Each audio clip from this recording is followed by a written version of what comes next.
ಪ್ರೀತಿಯ ಓದುಗ ಮಿತ್ರರೇ, ಪ್ರೇಮಕತೆ ನಿಮ್ಮ ಜೊತೆ ವಿತ್ ಕನ್ನಡದಿ ಚಾನಲ್ಗೆ ಎಲ್ಲರಿಗೂ ನಗುಮುಖದೊಂದಿಗೆ ಸ್ವಾಗತ. ಇನ್ನು ಯಾರೆಲ್ಲ ನನ್ನ ಚಾನಲನ್ನು ಸಬ್ಸ್ಕ್ರೈಬ್ ಮಾಡಿಕೊಳ್ಳದೆ ಕತೆ ಕೇಳ್ತಿದ್ದೀರಾ, ಪ್ಲೀಸ್ ಸಬ್ಸ್ಕ್ರೈಬ್ ಮಾಡಿಕೊಂಡು ಕತೆ ಕೇಳಿ. ಕತೆ ಇಷ್ಟ ಆದರೆ ಒಂದು ಲೈಕ್ ಕೊಡಿ.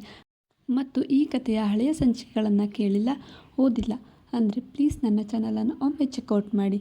ನಿಮ್ಮ ಅಮೂಲ್ಯ ಸಮಯವನ್ನು ಈ ಪುಟ್ಟ ಹೃದಯಕ್ಕಾಗಿ ಮೀಸಲಿಡಿದ್ದಕ್ಕಾಗಿ ತುಂಬ ಹೃದಯದ ಧನ್ಯವಾದಗಳು. ಧರಣಿ ಜಾನಕಿ ಹೇಳಿದಂತೆ ಶಿವು ರೂಮ್ಗೆ ಮಲಗಲು ಹೋಗಿದ್ದಳು. ಆದರೆ ಅವಳು ಹೇಗೆ ತಾನೇ ಹೇಳಿಯಾಳು, ಶಿವು ನನ್ನ ರೂಮ್ನ ಯಾವುದೇ ವಸ್ತುಗಳನ್ನು ಮುಟ್ಟಬಾರದು ಎಂದು ಹೇಳಿದ್ದಾನೆಂದು. ಜಾನಕಿ ರೂಮಿಂದ ಆಚೆ ಹೋದ ಮೇಲೆ ನೀಟಾಗಿ ರೂಮನ್ನೆಲ್ಲ ಒಮ್ಮೆ ಕಣ್ಣಾಡಿಸಿದ್ದಳು.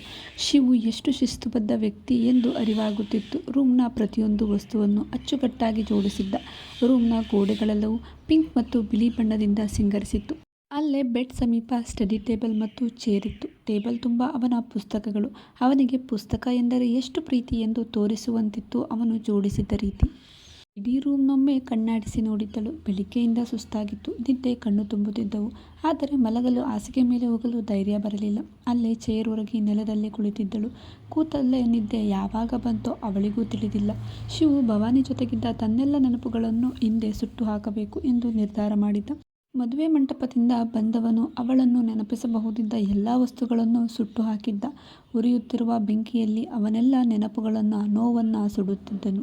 ಇಷ್ಟೊತ್ತಾದರೂ ಊಟಕ್ಕೆ ಬರದ ಮಗನನ್ನು ನೋಡಲು ಪಾರ್ವತಿ ಬಂದಿದ್ದರು. ಹಿತ್ತಲಲ್ಲಿ ತನ್ನೆಲ್ಲ ಕಣ್ಣೀರು ಬತ್ತಿಸಿಕೊಂಡು ಕುಳಿತಿದ್ದ ಮಗನನ್ನು ನೋಡಿ ದುಃಖ ಮೂಡಿತ್ತು. ಸೆರಗಂಚಲ್ಲಿ ಕಣ್ಣೀರು ಒರೆಸುತ್ತಾ, ಮಗ, ಇದೇನು ಇಷ್ಟೊತ್ತಾಯ್ತು ಇನ್ನೂ ಹಿತ್ತಲಲ್ಲೇ ಕೂತಿದೆಯಲ್ಲ, ಅರಿಸಿನ ಮೈನಾಗೆ ಹಿತ್ತಲಲ್ಲಿ ಕೂತ್ಕೋತಾರಾ, ಏನಾದರೂ ಗಾಳಿ ತಾಗಿದ್ರೆ ನಡಿ ನಡಿ ಎನ್ನುತ್ತಾ ಬಂದ ತಾಯಿ ಕಂಡು ಕಣ್ಣೀರು ಒರೆಸಿಕೊಳ್ಳುತ್ತಾ, ಏನಿಲ್ಲಮ್ಮ ನಡಿ ಬರ್ತೀನಿ ಎಂದು ಎದ್ದು ಬಂದಿದ್ದ. ಪಾರ್ವತಿ ನೊಂದಿದ್ದ ಮಗನಿಗೆ ಊಟ ಮಾಡಿಸಿದ್ದರು. ದುಃಖಕ್ಕೆ ಊಟ ಸೇರುತ್ತಿರಲಿಲ್ಲವಾದರೂ ಅಮ್ಮನ ಕೈತುತ್ತು ಹೊಟ್ಟೆ ತುಂಬಿಸಿತ್ತು. ಅಮ್ಮ ಒಂದೊಂದು ಕೈತುತ್ತು ನೀಡುವಾಗಲೂ ವಾಸ್ತವವನ್ನು ಮಗ ಅರ್ಥ ಮಾಡಿಕೊಳ್ಳಲಿ ಎಂದು ಪರಿಸ್ಥಿತಿಯನ್ನು ಅರ್ಥೈಸುತ್ತಿದ್ದರು. ಶಿವು ಎಲ್ಲವನ್ನೂ ನಿಭಾಯಿಸುವಷ್ಟು ಬುದ್ಧಿವಂತನಾದರೂ ತಾಯಿಯಲ್ಲವೇ. ಅವನು ಎಷ್ಟೇ ದೊಡ್ಡ ಪ್ರೊಫೆಸರ್ ಆಗಿದ್ದರೂ, ಇಂದು ಮದುವೆಯಾಗಿ ಮದುಮಗನಾಗಿದ್ದರೂ ಅವನು ಇನ್ನೂ ಅವಳಿಗೆ ಮಗುವೇ ಆಗಿದ್ದ. ತನ್ನ ಅಪ್ಪ ಅಮ್ಮ ಅನುಭವಿಸಿದ್ದ ನೋವು ಅರ್ಥ ಆಗಿದ್ದ ಶಿವು ಅದಕ್ಕೆ ಕಾರಣವೂ ತಾನೇ ಎಂದು ಅರ್ಥ ಮಾಡಿಕೊಂಡಿದ್ದ. ಇವರೆಲ್ಲರ ದುಃಖ ಕಡಿಮೆ ಮಾಡುವುದು ನನ್ನ ಕೈಲೇ ಇದೆ ಎನ್ನುವುದು ಅರ್ಥವಾಗಿತ್ತು. ಅಮ್ಮನನ್ನು ನೋಡಿ, ಅಮ್ಮ ನೀನು ಇಷ್ಟೊಂದು ಯೋಚನೆ ಮಾಡಬೇಡ, ಸ್ವಲ್ಪ ಸಮಯ ಬೇಕು, ನಾನು ಸರಿ ಹೋಗ್ತೀನಿ, ಹೋಗಿ ಮಲ್ಕು, ತುಂಬ ಯೋಚನೆ ಮಾಡಬೇಡ, ನಾನು ನಿನ್ನ ಸೊಸೆನ ಚೆನ್ನಾಗೇ ನೋಡ್ಕೋತೀನಿ ಎಂದು ನಸುನಕ್ಕಿದ್ದ. ಪಾರ್ವತಿಗೂ ಮಗನ ಮಾತು ಸ್ವಲ್ಪ ಧೈರ್ಯವೆನಿಸಿತ್ತು. ತನ್ನ ಮಗ ನಗುತ್ತಾ ಮಾತನಾಡಿದ್ದನ್ನು ಕೇಳಿ ಸಮಾಧಾನವಾಗಿತ್ತು. ಸರಿ ಶಿವು, ಮಲಗೋಗು ಎಂದು ಹೇಳಿ ತಾವೂ ಮಲಗಲು ಹೋಗಿದ್ದರು. ಶಿವು ತನ್ನ ರೂಮ್ ಕಡೆ ಬಂದಿದ್ದ. ಈ ಒಂದು ದಿನಕ್ಕಾಗಿ ಅದೆಷ್ಟು ಕನಸು ಕಂಡಿದ್ದೆನೋ. ಈ ದಿನ ನನ್ನ ರೂಮ್ ಎಲ್ಲ ಭವಾನಿಗೆ ತೋರಿಸಿ ನಿನ್ನಿಷ್ಟದ ಬಣ್ಣ ಡೆಕೋರೇಷನ್ ಮಾಡಿದ್ದೀನಿ ನೋಡು ಎಂದು ಹೇಳಬೇಕು ಅಂದುಕೊಂಡಿದ್ದೆ. ಅದೇ ಯೋಚನೆಯಲ್ಲಿ ರೂಮ್ ಸೇರಿದ್ದ. ಅವನಿಗೆ ಕಲ್ಪನೆಯೂ ಇರಲಿಲ್ಲ ಧರಣಿ ಇದ್ದಾಳೆಂದು. ಬಂದವನು ತನ್ನ ಹಾಸಿಗೆ ಹಿಡಿದು ಮಲಗಿದ್ದ. ಮುಂದೆ ಇದ್ದ ಸ್ಟಡಿ ಟೇಬಲ್ ಕೆಳಗೆ ಧರಣಿ ನೋಡಿ ದಡಕ್ಕನೆ ಎದ್ದು ಕುಳಿತ. ಇದೇನಿದು, ಇಲ್ಲಿ ಮಲಗೋಳಲ್ಲ ಎಂದು ಎದ್ದು ಅವಳ ಬಳಿ ಹೋಗಿದ್ದ.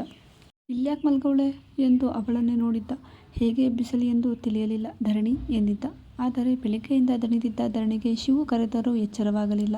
ಆದರೆ ಅವಳು ಮಲಗಿದ್ದ ಸ್ಥಿತಿ ನೋಡಿ ಬೇಸರವೂ ಆಗುತ್ತಿತ್ತು. ಪಾಪ ಚೇರ್ ಮೇಲೆ ತಲೆ ಇಟ್ಟು ಅವಳು ನೆಲದ ಮೇಲೆ ಕೂತಂತೆಯೇ ಮಲಗಿಬಿಟ್ಟಿದ್ದಳು. ಪದೇ ಪದೇ ಚೇರ್ ಮೇಲಿಂದ ತಲೆ ಜಾರುತ್ತಿತ್ತು.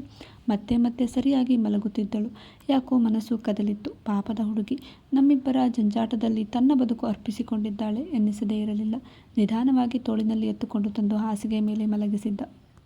ತನ್ನನ್ನು ಶಿವು ಎತ್ತಿಕೊಂಡು ಬಂದ ಎನ್ನುವ ಪರಿವೇ ಇಲ್ಲದಂತೆ ದೇಹವನ್ನೆಲ್ಲ ಒಂದು ಕಡೆ ಮುದುರಿಕೊಂಡು ಮಲಗಿದ್ದಳು. ಅವಳನ್ನು ಒಮ್ಮೆ ನೋಡಿದ್ದ. ತುಂಬ ಮುಗ್ಧ ಹುಡುಗಿ ಅನಿಸಿತ್ತು. ಸಾರಿ ಅಡ್ಮಳೆ, ನನ್ನ ಮತ್ತು ನಿಮ್ಮಕ್ಕನ ತಪ್ಪಿನಿಂದ ನಿನ್ನ ಬದುಕಿನಲ್ಲಿ ಇಷ್ಟೆಲ್ಲ ಆಗೋಯ್ತು ಎನ್ನುವವನ ಕಣ್ಣು ಒದ್ದೆಯಾಗಿತ್ತು. ಇವಳ್ಯಾಕೆ ನೆಲದಲ್ಲಿ ಮಲಗಿದ್ಲು ಎಂದು ಯೋಚಿಸುವವನಿಗೆ ಆಗಲೇ ಅವನು ಹೇಳಿದ್ದ ಮಾತು ನೆನಪಾಗಿ, ಮತ್ತೊಂದು ಸಾರಿ, ಇನ್ಯಾವತ್ತೂ ನಿನ್ನ ಮೇಲೆ ರೇಗೋದಿಲ್ಲ. ನಿನಗೆ ಯಾವತ್ತೂ ನನ್ನಿಂದ ನೋವಾಗದ ರೀತಿ ನೋಡ್ಕೊಳ್ಳೋದು ನನ್ನ ಜವಾಬ್ದಾರಿ. ನನ್ನ ಅಪ್ಪನ ಗೌರವ ಘನತೆ ಕಾಪಾಡಲು ಅವರು ಹೇಳಿದ್ದ ಒಂದೇ ಮಾತಿಗೆ ನೀನು ನನ್ನ ಒಪ್ಪಿದ್ದೀಯ. ಆ ಉಪಕಾರಕ್ಕೆ ನಾನು ಯಾವತ್ತೂ ನಿನ್ನ ಕಣ್ಣಲ್ಲಿ ನೀರು ಬರದಂತೆ ನೋಡ್ಕೋತೀನಿ ಎಂದು ತನ್ನಲ್ಲೇ ಭಾಷೆ ನೀಡಿಕೊಂಡಿದ್ದನು. ಅವಳಿಗೆ ಒಂದು ಕಂಬಳಿ ಹೊದ್ದಿಸಿ ತಾನು ಪಕ್ಕದಲ್ಲೇ ಇಬ್ಬರ ನಡುವೆ ದಿಂಬು ಜೋಡಿಸಿ ತಲೆದಿಂಬು ಹೊರಗೆ ಕುಳಿತಂತೆಯೇ ನಿದ್ದೆಗೆ ಜಾರಿದ್ದ. ಈ ಕಡೆ ಮದುವೆ ಮನೆಯಿಂದ ಮನೆಗೆ ಬಂದಿದ್ದ ಶಾಂತಿ ಮತ್ತು ಸುಗುಣರಿಗೆ ಗುಬ್ಬಿ ಮದುವೆ ಆಯ್ತಲ್ಲ ಎಂಬ ದುಃಖವೋ ಅಥವಾ ಅಷ್ಟು ಒಳ್ಳೆಯ ಹುಡುಗ ಸಿಕ್ಕನಲ್ಲ ಎಂಬ ಖುಷಿಯೋ ಏನೂ ಅರ್ಥವಾಗದ ಭಾವನೆಯಲ್ಲಿದ್ದರು. ಶಾಂತಿಗೆ ತನ್ನ ಗುಬ್ಬಿ ಮತ್ತೆಂದು ತನ್ನೊಡನೆ ಮಾತನಾಡಿದಲು ನೋಡಲು ಸಿಗುವುದಿಲ್ಲ ಎಂಬ ದುಃಖಕ್ಕಿಂತ ಜವರೇಗೌಡರ ಮನೆಯಲ್ಲಿ ಹೇಗೆ ಹೊಂದಿಕೊಳ್ಳುತ್ತಾಳೋ ಎನ್ನುವ ಭಯವೇ ಹೆಚ್ಚಾಗಿತ್ತು. ಜೊತೆಗೆ ಶಿವು ರೀತಿ ಒಳ್ಳೆ ಹುಡುಗ ಸಿಕ್ಕಿದ್ದಾನೆಲ್ಲ ಅನ್ನುವ ಖುಷಿಯೂ ಇತ್ತು. ಎಲ್ಲವೂ ಅವಳು ನಂಬಿದ್ದ ಕೃಷ್ಣನೇ ಕಾಪಾಡುವನು ಎನ್ನುವ ನಂಬಿಕೆಯಲ್ಲಿ ಕೃಷ್ಣನಿಗೆ ಕೈಮುಗಿದು ಮಲಗಿದ್ದರು. ಧರಣಿ ಎಂದಿನಂತೆ ಎದ್ದು ತನ್ನ ಕೈ ಉಜ್ಜಿ ಕಣ್ಣೊತ್ತಿಕೊಂಡು ಕರಗ್ರೆ ವಸತೆ ಸ್ತೋತ್ರ ಹೇಳಿ ತಿರುಗಿ ನೋಡಲು ಶಿವು ಪಕ್ಕದಲ್ಲೇ ಕುಳಿತಲ್ಲೇ ಮಲಗಿದ್ದ. ತನ್ನನ್ನು ಶಿವು ಪಕ್ಕದಲ್ಲಿ ನೋಡಿಕೊಂಡು ದಂಗಾಗಿದ್ದಳು. ಅಯ್ಯೋ, ನಾನು ಕೆಳಗೆ ಮಲಗಿದ್ದೆ ತಾನೇ, ಮತ್ತೆ ಇಲ್ಲಿಗೆ ಹೇಗೆ ಎಂದುಕೊಂಡಳು. ಮತ್ತೆ ಏನೋ ಯೋಚಿಸಿ ಎಲ್ಲೋ ಇವರೇ ಮಾತು ಮಧ್ಯಕ್ಕೆ ನಿಲ್ಲಿಸಿದ್ದಳು. ಅಲ್ಲೇ ಇದ್ದ ಗಡಿಯಾರ ನೋಡಿ ಗಂಟೆ 6 ಆಗಿತ್ತು. ಅಯ್ಯೋ, ಇದೇನು ಇಷ್ಟೊಂದು ತಡವಾಯಿತಲ್ಲ, ಪ್ರತಿದಿನ 5ಕ್ಕೆ ಹೇಳ್ತಿದ್ದೆ ಅಲ್ವಾ ಎನ್ನಿಸಿತ್ತು. ನಿನ್ನೆ ಸ್ವಲ್ಪ ಹೆಚ್ಚು ದಣಿದಿದ್ದರಿಂದ ಹೀಗೆ ಆಗಿರಬಹುದೆಂದು. ಸ್ವಲ್ಪ ತಡವಾಗಿದೆಯೇನು ಎಂದು ಎದ್ದು ಕೆಳಗೆ ಬಂದು ಏನು ಮಾಡುವುದು ತಿಳಿಯಲಿಲ್ಲ. ಬಾಗಿಲು ತೆರೆದು ಆಚೆ ನಡೆದಿದ್ದಳು.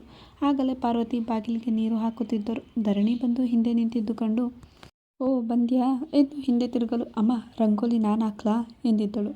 ಧರಣಿ ಮಾತಿಗೆ ಖುಷಿಯಾಗಿತ್ತು. ಅತ್ತೆಗೆ ತನ್ನ ಹಿರಿ ಸೊಸೆ ಸ್ಪಂದನ ಒಂದು ದಿನವೂ ಈ ಮಾತು ಕೇಳಿಲ್ಲ.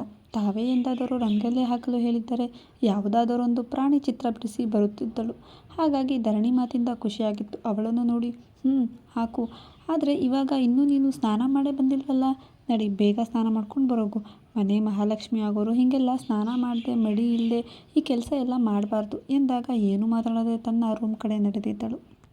ರೂಮ್ನಲ್ಲಿದ್ದ ಬಾತ್ರೂಮ್ ನೋಡಿ ಉಪಯೋಗಿಸ್ಬೋದಾ ಬೇಡವಾ ಅನ್ನಿಸಿತು. ಇವರೇನೋ ಎದ್ರು ಬೈದರೆ ಎದ್ದ ಮೇಲೆ ನೋಡ್ಕೊಳ್ಳೋಣ, ಸದ್ಯ ಬೆಳಕಾಗೋಯ್ತದೆ, ಆಮೇಲೆ ರಂಗೋಲಿ ಬಿಡೋಕ್ಕೆ ಲೇಟ್ ಆದರೆ ಅಮ್ಮ ಏನಾರು ಅನ್ಕೋತಾರೆ. ಕೃಷ್ಣ ಎಲ್ಲ ನೀನೇ ನೋಡ್ಕೋ ಎನ್ನುತ್ತಾ ತನ್ನ ಬಟ್ಟೆ ತೆಗೆದುಕೊಂಡು ಸ್ನಾನಕ್ಕೆ ಹೋಗಿದಳು. ಸ್ನಾನದ ಮನೆಯಲ್ಲಿ 1-5 ನಲ್ಲಿಗಳಿದ್ದವು. ಧರಣಿ ಹಾಸ್ಟೆಲ್ನಲ್ಲಿ ಯಾವಾಗಲೂ ಒಂದೇ ನಲ್ಲಿ ಇದ್ದಿದ್ದು. ಇಷ್ಟೊಂದು ನಲ್ಲಿಗಳಿದ್ದಾವಲ್ಲ ಎಂದು ಯೋಚಿಸಿದ್ದಳು. ಏನು ಸುಮ್ಮನೆ ತಿಳಿಯಲಿಲ್ಲ. ಎಲ್ಲವನ್ನೂ ತಿರುಗಿಸಿದ್ದಳು. ಒಮ್ಮೆಗೆ ಎಲ್ಲ ನಲ್ಲಿಯಲ್ಲೂ ನೀರು ಬಂದಿದ್ದವು. ಜೊತೆಗೆ ಶವರ್ನಲ್ಲಿಯೂ ನೀರು ಬರಲಾರಂಭಿಸಿತ್ತು. ತುಂಟಾಟದ ಧರಣಿಗೆ ಖುಷಿಯೋ ಖುಷಿ.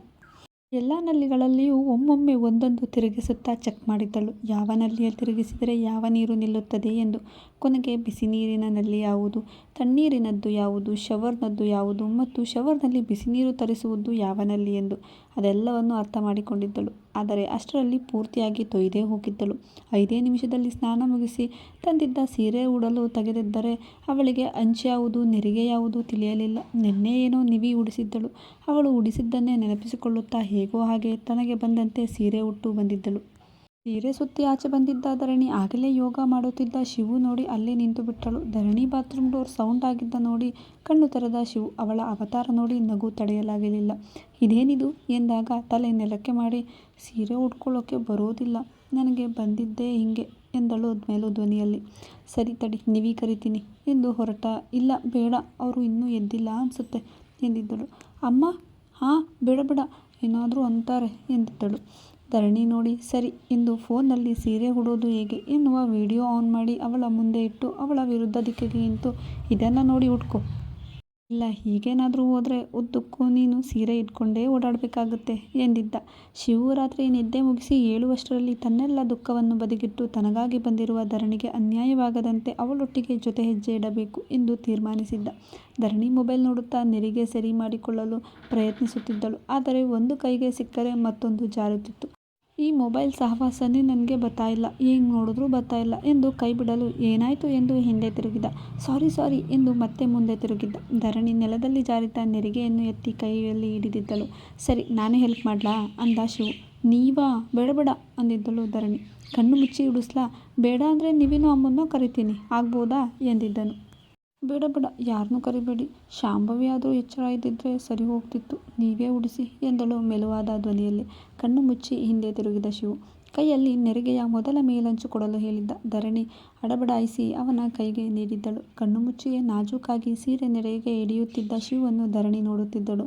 ಅವನು ಕಣ್ಣು ಬಿಟ್ಟಿಲ್ಲ ಎನ್ನುವ ಧೈರ್ಯ ಇದ್ದಿದ್ದರಿಂದ ತನ್ನ ಕಣ್ಣು ಮಿಟುಕಿಸದೆ ಅವನನ್ನು ನೋಡುತ್ತಿದ್ದರೆ ತನ್ನ ಪ್ರೀತಿಯ ಕೃಷ್ಣನೇ ಕಣ್ಣು ಮುಂದೆ ನಿಂತಿದ್ದಾನೇನೋ ಅನಿಸಿತ್ತು. ಇದನ್ನು ಸಿಗಿಸ್ಕೊ ಎಂದಾಗ ಎಚ್ಚರವಾಗಿ ಅವನ ಕೈಯಿಂದ ನೆರಿಗೆಗಳನ್ನು ಜೋಪಾನವಾಗಿ ಹಿಡಿದು ತನ್ನೊಡಲಿಗೆ ಸೇರಿಸಿಕೊಂಡಿದ್ದಳು. ಅಲ್ಲೇ ಇದ್ದ ಕನ್ನಡಿಯಲ್ಲಿ ನೋಡಿಕೊಂಡು ಒಮ್ಮೆ ಒಂದು ರೌಂಡ್ ತಿರುಗಿ ಥ್ಯಾಂಕ್ ಯು ಎಂದಾಗ ಕಣ್ಣು ಬಿಟ್ಟ ಶಿವು ಇಟ್ಸ್ ಓಕೆ ಎಂದಿದ್ದ. ಮತ್ತೆ ತಿರುಗಿಯೂ ಅವನನ್ನು ನೋಡದೆ ಆಚೆ ಓಡಿದ್ದಳು. ಆಗಲೇ ಪಾರ್ವತಿಯವರು ದೇವರ ಕೋಣೆ ರೆಡಿ ಮಾಡುತ್ತಿದ್ದರು. ಮನೆ ಕೆಲಸದ ನೀಲ ಮನೆ ಒರೆಸಿ ಬಟ್ಟೆ ತೊಳೆಯಲು ಮಿಷನ್ಗೆ ಹಾಕುತ್ತಿದ್ದರು. ಬೇಗ ಬೇಗ ಬಂದ ಧರಣಿ ಬಾಗಿಲಿಗೆ ರಂಗೋಲಿ ಬಿಡಿಸಿ ರಂಗೋಲಿ ಡಬ್ಬದ ಬಳಿ ಇದ್ದ ಬಣ್ಣವನ್ನು ನೋಡಿ ರಂಗೋಲಿಗೆ ಬಣ್ಣ ತುಂಬಿದ್ದಳು. ಅಷ್ಟರಲ್ಲಿ ಪಾರ್ವತಿ ಧರಣಿ ಎನ್ನಲು ಮತ್ತೆ ಸೀರೆ ಸೆರಗ ಕೈಲಿಡಿದು ಓಡಿದ್ದಳು.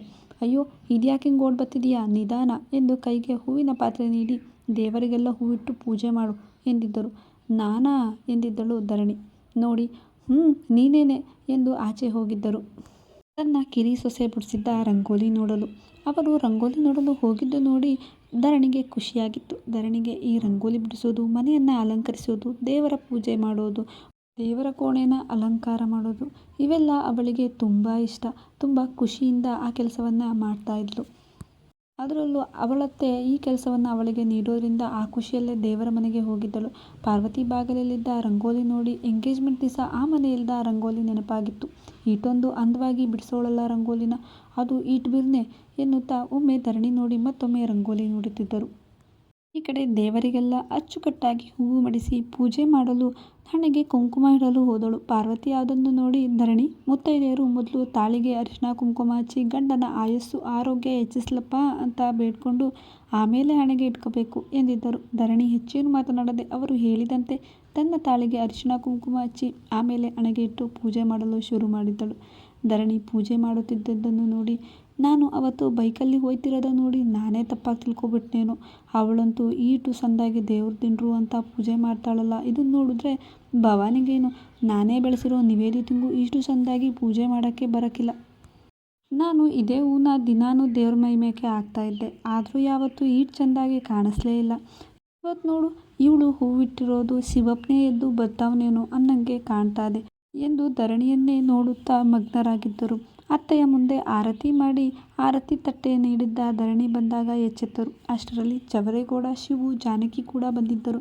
ಸತೀಶ ಮತ್ತು ಸ್ಪಂದನ ಯಾವಾಗಲೂ ಎದ್ದೇಳುವುದು ಸ್ವಲ್ಪ ತಡವೇ, ಹಾಗಾಗಿ ಅವರ ರೂಮ್ ಪೂರ್ತಿ ಮನೆಯ ಕೊನೆಯಲ್ಲೇ ಇತ್ತು. ಎಲ್ಲರೂ ಧರಣಿ ಕೈಯಿಂದ ಆರತಿ ಪಡೆದರು. ಧರಣಿ ಅತ್ತೆ, ಮಾವ ಮತ್ತು ಜಾನಕಿ ಕಾಲಿಗೆ ಬಿದ್ದು ಆಶೀರ್ವಾದ ಪಡೆದಿದ್ದಳು. ಶಿವು ಆರತಿ ಪಡೆದು ಹೊಲಕ್ಕೆ ಹೋಗುವುದಾಗಿ ಹೇಳಿದ್ದ. ಅಷ್ಟರಲ್ಲಿ ಜಾನಕಿ ಧರಣಿಗೆ ಅರಿಶಿನ ಕುಂಕುಮ ಹಣೆಗೆ ಇಡಲು ಹೇಳಿದ್ದರು. ಅಷ್ಟರಲ್ಲಿ ಹಾಲು ಹಿಡಿದು ಬರುತ್ತಿದ್ದ ನಾಗ, ನೀನೇನು ಬರೋದು ಬೇಡ ಅಣ್ಣಯ್ಯೋ, ನಾನೇ ಹಾಲು ತಂದೆ, ಇದೇನವೋ ಇಷ್ಟೊಂದು ಸಂದಾಗಿರೋ ರಂಗೋಲಿ ಬಿಟ್ಬಿಟ್ಟಿದೀಯಾ ಎನ್ನುತ್ತಾ ಮನೆಯೊಳಗೆ ಬಂದಿದ್ದ.